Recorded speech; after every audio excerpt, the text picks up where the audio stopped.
Okay, so we're being told here to determine the amplitude and period for the following graph.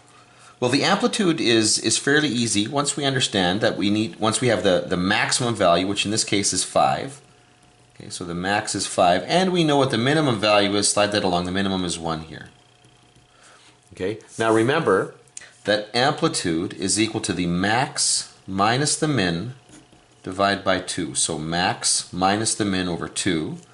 5 minus 1 is 4, divided by 2 is 2. So the amplitude here is 2.